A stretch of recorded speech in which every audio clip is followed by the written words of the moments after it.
Pro-choice. Okay, so phosphorus. What do we need phosphorus for? Well, it is a major part of your nucleic acids, which would be RNA, DNA, ATP as well. Hopefully those acronyms ring a bell for you. They're not really acronyms unless you're saying it like a word, right? So you know what I mean. Those initials make sense to you. If you remember the double helix structure of DNA, the parts between the things that connected each one of those steps on the sides, the sides of the ladder, so to speak, those are phosphate bonds that are in there. And of course, ATP is adenosine triphosphate and diphosphate, so those are some of the roles they play. They're also a big part of our bones and the shells of marine organisms. Okay. We do mine it. Most of phosphorus is in the lithosphere. One reason for that is that it doesn't have a gaseous component for the most part. Under normal conditions, gaseous. Phosphorus does not form gases under normal conditions. It's also very insoluble. So we do mine for it. As a matter of fact, any ideas on what one of the biggest, if not, actually I believe it's the biggest phosphate mining state in the United States is? Any ideas? Oklahoma. Montana, Oklahoma. I'll give you a hint. It's closer than that. Alabama. Alabama, Georgia, getting closer, even closer than Georgia. How about Florida? How about Florida? How about Florida? So a lot of people don't think of Florida as a mining state, and we don't really mine for metals so much, but we do a lot of phosphate mining. A lot of, like I said, it's in the shells of organisms, and of course we know that most of our substrate is old coral reefs and limestone and stuff like that, so there's a lot of that in there. Okay. So we do mine for it, therefore of course we're getting it out in the environment, and also we put it in our fertilizers. That also gets it out in the environment. No gaseous components, and phosphorus compounds are usually not soluble in water. The exception though is, I will say, and hopefully you remember this, way back when we did water pollution, was the substance called superphosphate. Anybody remember that? Yeah. Yeah, superphosphate. What's up? So superphosphate is a man-made chemical type of phosphate that does actually dissolve in water. Not super well, actually, but it dissolves much better than most phosphates. And that's why it's become more of a problem as far as water pollution goes. And it's used in fertilizers and detergents, but not as much in detergents anymore. We phased a lot of that out because of that particular problem. Yeah, so it's often a, no, not small factor, limiting factor. Now this limiting factor business is kind of a tough thing. It's oftentimes a limiting factor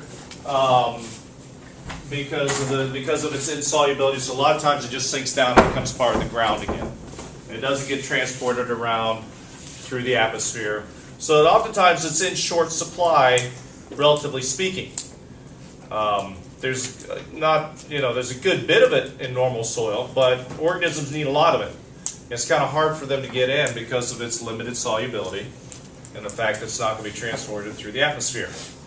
So when we talk about it being a limiting factor, that just means that usually in both, at least in terrestrial ecosystems, it will be the thing that will run out the quickest for plants. And in aquatic ecosystems, it is often the thing that keeps a lot of your algae and stuff, the lack of it, because it doesn't dissolve very well, it keeps your algae populations to a minimum. Okay, which, as we know, is a good thing for the rest of the lake. And once again, this is when we make substances, phosphorus substances that are more soluble, they get in the water, then the algae goes crazy because, like, well, we've always had plenty of nitrogen and all the other stuff, but now we've got phosphorus. Boom! Let's have a party and make lots of babies. So that's baby algae. So that is the role and the conundrum, if you will, of phosphorus and its role in the environment and how the solubility affects all of that. Okay. Like I said, phosphorus a lot of times, once it's been used by an organism, it ends up back in the ground. One of the reasons why is that, well, what does guano mean? Anybody know what guano means? Guano. Guano. Bat what? What? Come on. Bat poop, right. I'll give you enough hints there.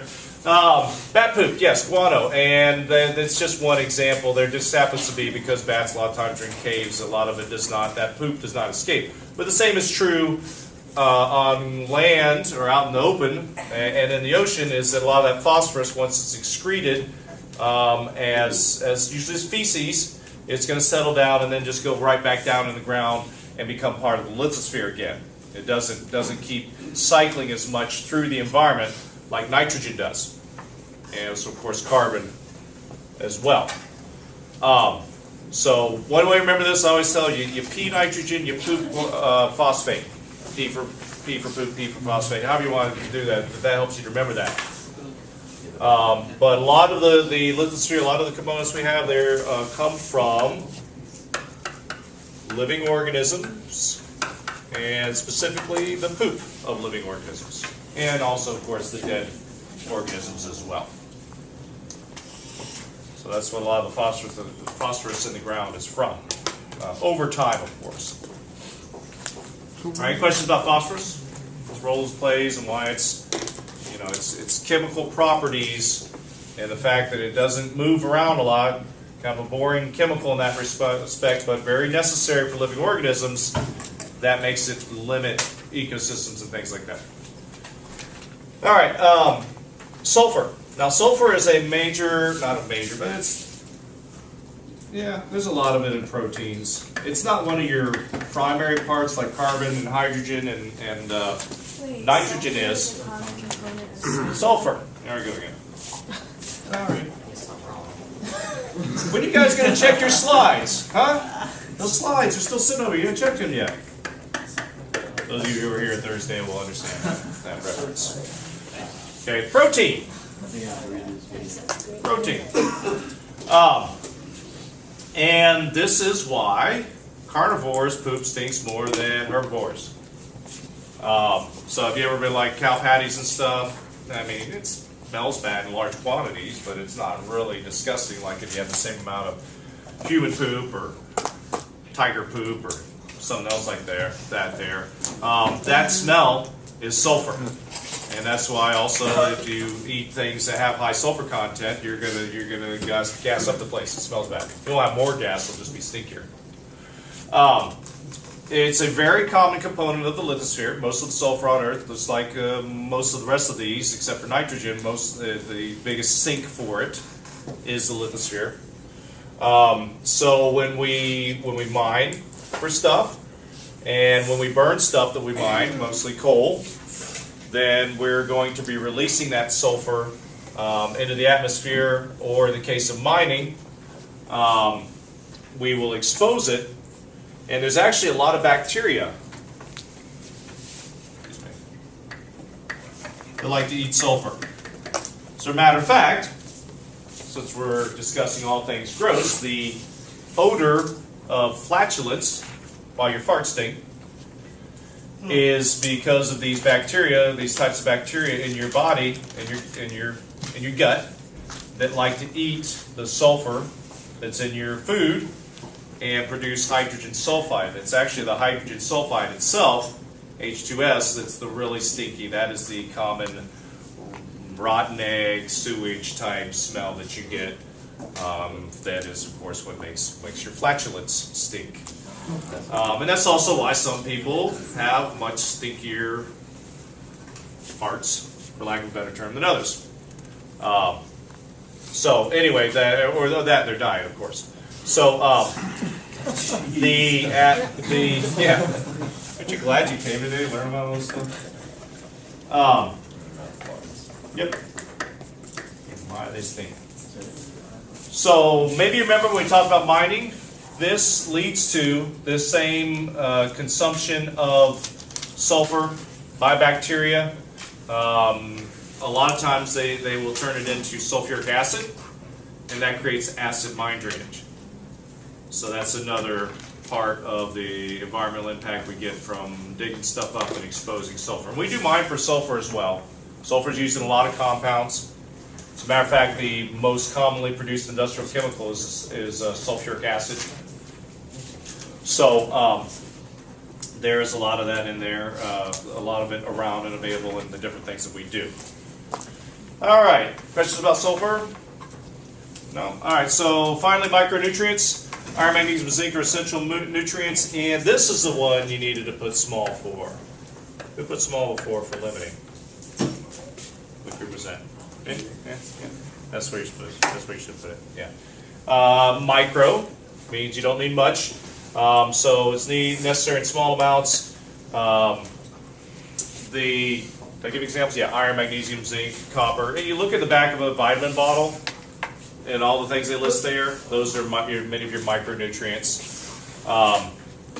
And so there are things that we need, just not as much as the big four, excuse me. And they may also be limiting factors. And you may remember that I talked about orange trees. You remember what citrus fruit, what particular mineral they need? It might not be in the soil that much. Manganese. Anyway, not that important, but manganese is, it happens to be necessary for certain types of enzymes and stuff, particularly in citrus fruit, and it's easily was depleted when they tried to grow citrus in other parts where there wasn't as much manganese. Citrus is native to the Amazons and the mountains there, the Andes Mountain. So the practice of monoculture, that was one of the things we talked about when we talked about bad or soil depleting agricultural processes. Planting the same thing year after year, you have a good chance of depleting all of a particular micronutrient mineral out of the soil for that could harm that crop. Any questions? All righty.